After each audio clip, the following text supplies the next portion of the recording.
Ladies and gentlemen, welcome back to the forum at the Global Economic Initiative right here in New York City at the UN headquarters. Our next guest, I'm excited to introduce you to. She is from far around the world as well. Suria is a celebrity nutritionist, best-selling author, motivational speaker, and business coach. As an entrepreneur, she is the fastest millionaire in her industry, breaking a 20-year record of highest sales in 10 months using Facebook marketing strategies. She is a best-selling author, co-authoring with international experts such as Anthony Robbins, Deepak Chopra, Dr. Wayne Dyer, and Jack Canfield, and is the founder of iMentor Training Academy, training aspiring entrepreneurs with social media branding. Please join me in welcoming Suria. Thank you. Thank you, Nick, for that awesome introduction. 20 years ago, if someone were to tell me that one day you will be up on the UN stage, sharing your message, I'll be telling that person you're crazy. It's never in my wildest imagination that I will be able to use such a platform to turn my mess into a message, because all I could see then was just blobs of mess.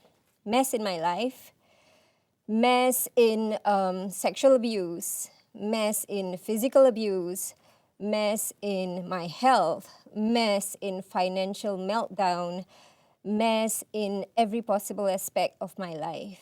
So today, I am really pinching myself that I am standing here and there is that possibility of turning my mess into this message.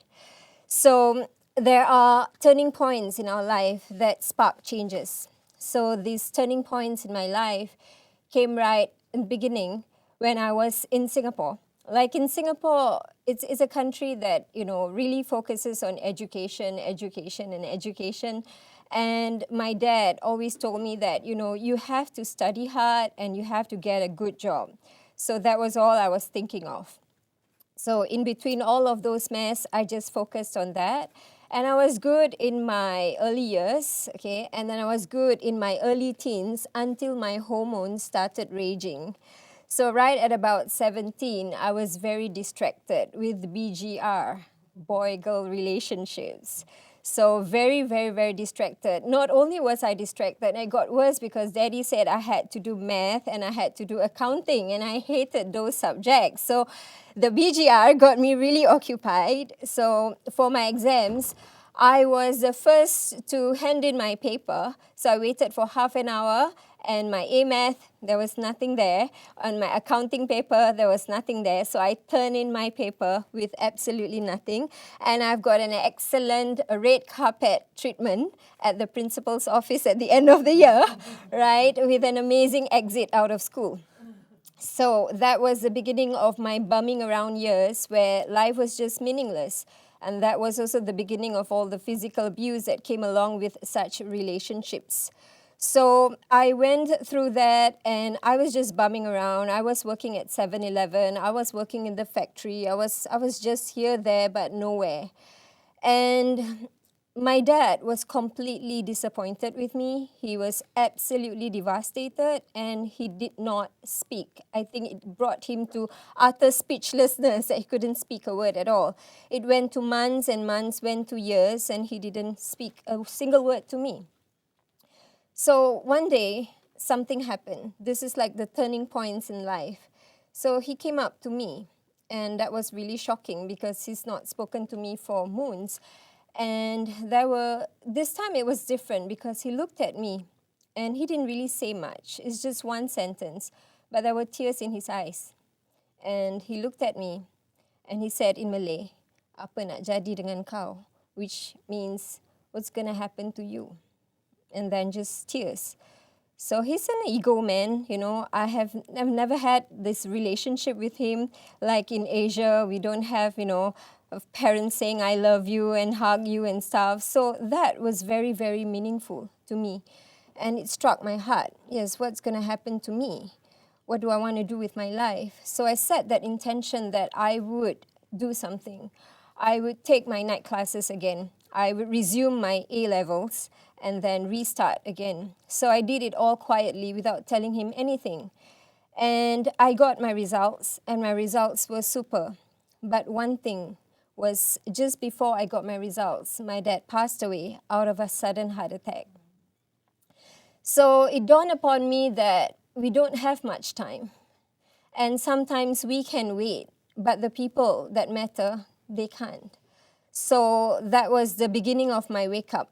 And with my results that I got, I could go overseas, I could study overseas. I wanted to pursue nutrition because I saw how devastating that was for my dad. He had a whole host of everything, diabetes, heart, cholesterol, the whole work. And I really wanted to do something, and I thought nutrition would be it. So I wanted to study, and that was Australia. And we didn't have money at all. We're not from a well-to-do family. When I say not well-to-do means I've never taken a cab in my whole entire life up till that point. So Mom said that, and she was the only one that's left. So she said, do you really want to study? I said, yes, I do, if I have the opportunity. So said, Mom said, just go. She is illiterate, she couldn't read, she couldn't write. So she felt like this is the opportunity for me to end that poverty cycle in the family. So she said, you go. And I said, we need $60,000, Mom. And I said, oh, 60,000, do you need it all at once? I said, no, but at least about 6,000 for the airfare and everything.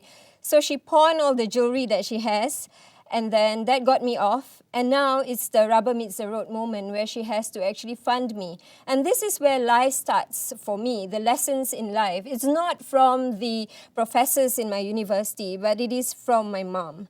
And she did what she needed to do. It's about, she said, it's not about having no resources, but it's about being resourceful. And being resourceful, she was. She worked, and having no education whatsoever, she had to work cleaning toilets at the airport, Changi Airport, number one airport in Singapore, in the world. So she was there cleaning toilets, and it was midnight, 12 midnight till 7 o'clock in the morning, and that money is not enough, being a cleaner.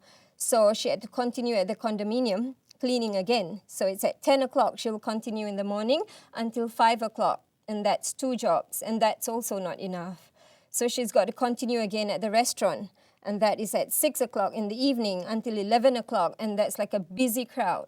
And she'll wipe tables and carry plates and all the way till 11. When she's done at 11, she rushes back to the airport, 12 to 7, and then 10 to 5, and then 6 to 11. And she does this 7 days a week without a single day off. And even on the public holidays, she will want to work because it's double pay for her. So, and she did all of this for 3 years without a single day of medical leave. And guess how old she was when she was doing all of this hard manual work? She was 60. It was with her sacrifice that I'm standing here right now today. Okay, it is with her heart, blood, sweat, tears that I am here today. And then I got my degree. I came back, and then I became a teacher. That was what my father's dream, is that be a teacher. It's like a job that is recession-proof. So I was teaching for 5 years. All was good and great. And then I decided I had 2 kids, one after the other, and it's tiring. And I said that I want to quit and I want to do something from home. I didn't intend to be a millionaire or anything like that. I just wanted to earn $3,000. That was how much I was earning as a school teacher in Singapore. I just wanted to earn $3,000 and sit at home and do something. So what is that something? So I dig into my passion. And what is that passion? Well, it's something that I can do, that I'm good at. So I'm good at nutrition, and I lost 20 kilo in 3 months without exercise. I'm not saying exercise is no good for you. I'm not a good role model for that. That's all. But I did it with nutrition. So I lost my 20 kilos, and I said, okay, I'm going to quit my job and I'm going to start this nutrition practice, which I did. And 6 months down the road, I lost $80,000. Okay, so I then realized there's a big difference between losing 20 kilos, knowing how to lose 20 kilos, and knowing how to make $20,000. Now, there's a completely 2 different passion. So I knew something at that point that I didn't know or didn't have anything about business. So I had no business education whatsoever.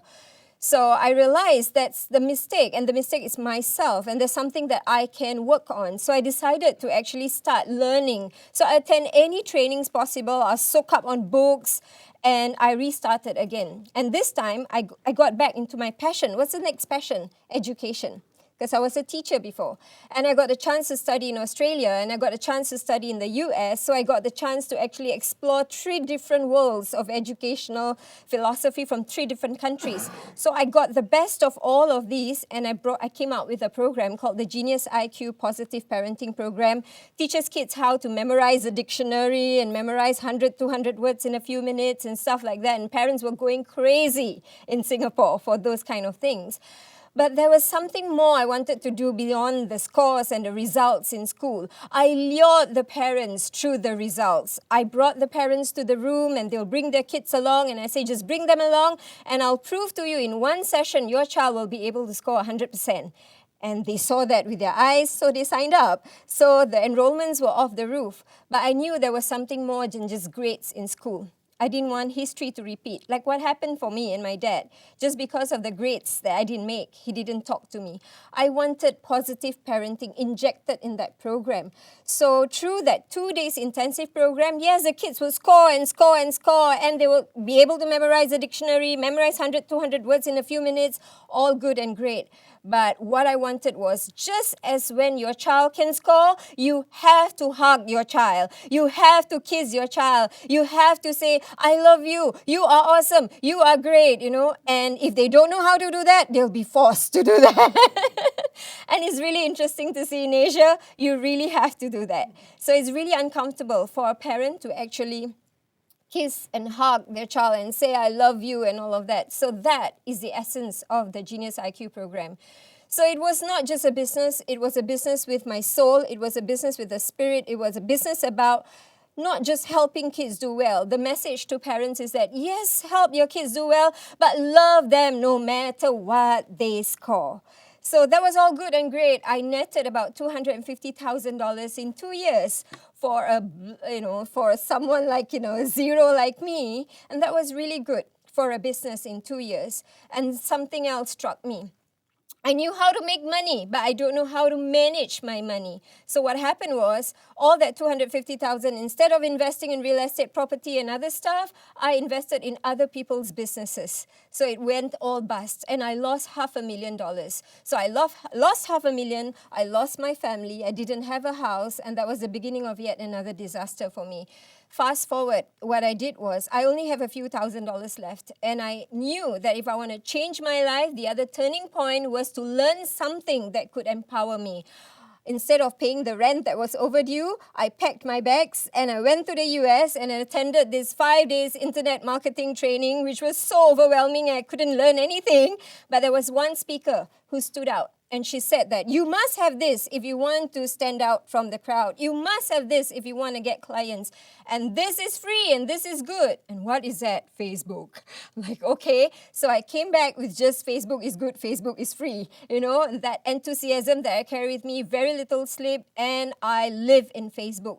So this is where I am right now in my life, in Facebook, where I get a lot of fans, a lot of fans and friends from all around the world. And this is where I step up and share with everyone that's following me. Most of them are single mom, just like me. And I'm helping them and supporting them through Facebook by sharing my message through the social media on Facebook. So I have my positive parenting page there, natural healing page there, and everything that I want to talk about, which is my passion, all on the social media. So I wrap it up with one thing. You can have all the media in the world, you can have all the strategies in the world, you can have everything you want in the world, but there's only one thing that's going to drive everything. It's back to what my mom is all about. You just need to have a why that makes you cry, and you will find a way that makes you fly. See you at the top. Thank you.